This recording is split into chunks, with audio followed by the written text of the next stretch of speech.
सामर्थ्य बनने वाली है। मेरे प्यारे देशवासियों, बहुत ही निकट भविष्य में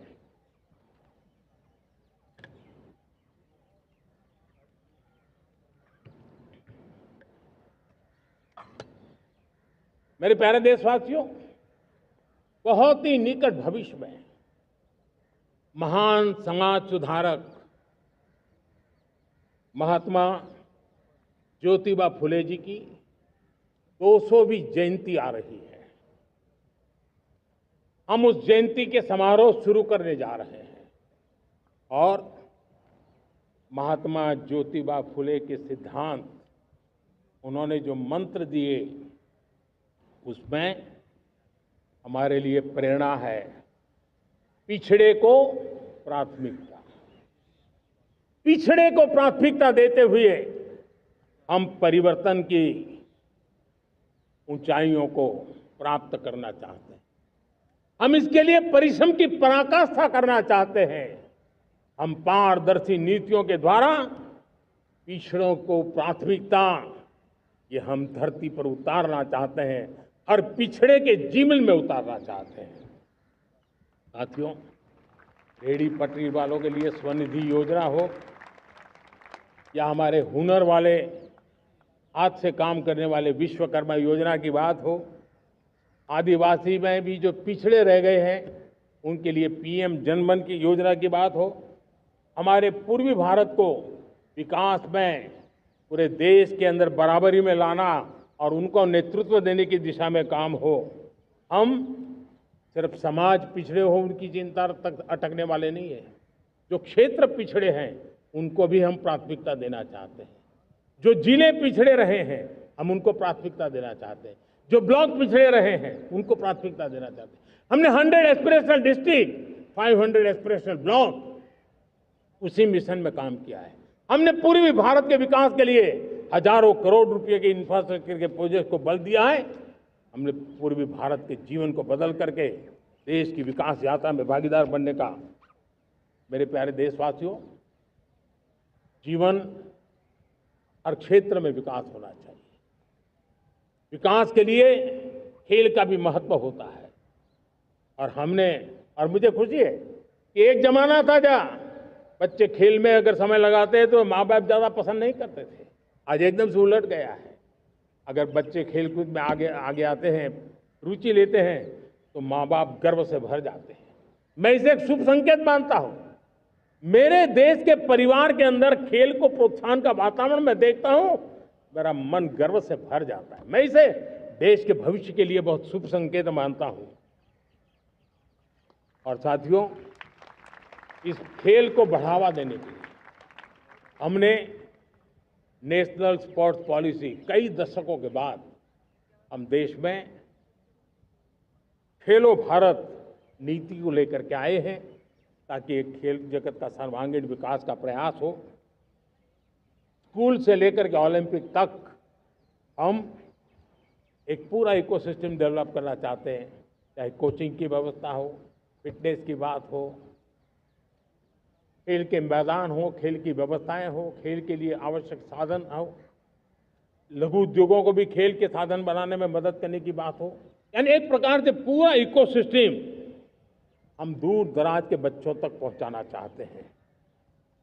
लेकिन साथियों, जब मैं फिटनेस की बात करता हूं, जब मैं खेलकूद की बात करता हूं, तो मैं एक चिंता भी आपके सामने रखना चाहता हूं।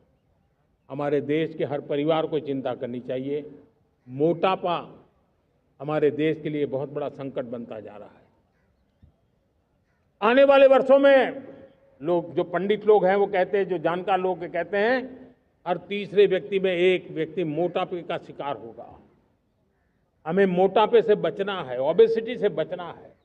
और इसलिए मैंने बाकी सब करना पड़ेगा, लेकिन एक छोटा सा सुझाव दिया था कि परिवार तय करे कि जब खाने का तेल घर में आएगा 10% कम ही आएगा और 10% कम ही उपयोग करेंगे और हम ओबेसिटी के खिलाफ लड़ाई को जीतने की दिशा में हम अपना योगदान देंगे।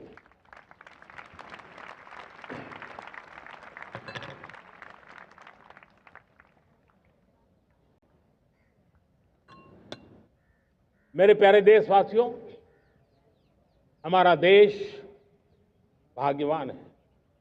हजारों साल की विरासत के हम धनी हैं और वो हमें निरंतर ऊर्जा मिलती है, प्रेरणा मिलती है, त्याग और तपस्या की राह मिलती है।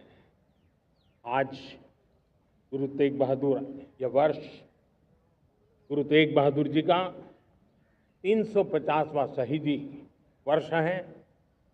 देश की संस्कृति की रक्षा, भारत के मूल्यों की रक्षा के लिए उन्होंने अपना सब कुछ न्योछावर कर दिया। मैं आज उनको नमन करता हूं। साथियों, हमारी संस्कृति की ताकत हमारी विविधता है। हम विविधता को सेलिब्रेट करना चाहते हैं। हम विविधता को सेलिब्रेट करने की आदत बनाना चाहते हैं। यह हमारा गौरव है। यह हमारा भारत माँ का यह बगीचा कितने विविध प्रकार के फूलों से सजा हुआ है, कितनी विविधताएं हैं। ये विविधता हमारे लिए एक बहुत बड़ा हमारी विरासत है, बहुत बड़ा गौरव है। हमने प्रयागराज के महाकुंभ में देखा भारत की विविधता को कैसे जिया जाता है। एक स्थान पर करोड़ों लोग, एक ही भाव, एक ही प्राण, एक ही प्रयास, दुनिया के लिए बहुत बड़ा अजूबा है। महाकुंभ की वो सफलता भारत की एकता की, भारत के सामर्थ्य की दुहाई देती है। साथियों, हमारा देश भाषाओं की विविधता से बहुत ही भरा हुआ है, पुलकित है। और इसीलिए हमने मराठी, असमिया, बांग्ला, पाली, प्राकृत को क्लासिकल लैंग्वेज का दर्जा दिया है। और मेरा मत है, हमारी भाषाएं जितनी विकसित होगी, हमारी सभी भाषाएं जितनी समृद्ध होगी, हमारे नॉलेज के सिस्टम को भी उतना ही बल मिलने वाला है। और हमारी वो ताकत है, आज जब डेटा का जमाना है ना, तो ये ताकत दुनिया के लिए भी बड़ी ताकत बन सकती है। इतना सामर्थ्य हमारी लैंग्वेज में। हमें हमारी सभी भाषाओं पर गर्व होना चाहिए। हमारी सभी भाषाओं के विकास के लिए हर किसी ने बनते हुए प्रयास करना चाहिए। साथियों, पांडुलिपि में हमारे ज्ञान के भंडार पड़े हैं, लेकिन उसके प्रति उदासीनता रही है। इस बार हमने ज्ञान भारतम योजना के तहत देश भर में जहां भी हस्तलिखित ग्रंथ है, जहां पांडुलिपियां हैं, सदियों पुराने जो दस्तावेज हैं, उनको खोज खोज करके आज की टेक्नोलॉजी का उपयोग करते हुए उस ज्ञान की समृद्धि को आने वाली पीढ़ियों के लिए काम आए, उस दिशा में काम कर रहे हैं। मेरे प्यारे देशवासियों, हमारा स्पष्ट मत है, यह देश सिर्फ सरकारें नहीं बनाती है, ये देश राज सत्ता पर विराजमान लोग ही नहीं बनाते हैं, ये देश शासन की धुरा संभालने वाले नहीं बनाते हैं। ये देश बनता है कोटि कोटि जनों के पुरुषार्थ से, ऋषियों के, मुनियों से, वैज्ञानिकों के, शिक्षकों के, किसानों के, जवानों के, सेना के, मजदूरों के, हर किसी के प्रयास से देश बनता है। हर किसी का योगदान होता है, व्यक्ति का भी होता है, संस्थाओं का भी होता है। आज मैं बहुत गर्व के साथ एक बात का जिक्र करना चाहता हूं। आज से 100 साल पहले एक संगठन का जन्म हुआ, राष्ट्रीय स्वयंसेवक संघ। 100 साल की राष्ट्र की सेवा एक बहुत ही गौरवपूर्ण स्वर्णिम पृष्ठ है। व्यक्ति निर्माण से राष्ट्र निर्माण के संकल्प को लेकर के 100 साल तक मां भारती का कल्याण का लक्ष्य लेकर के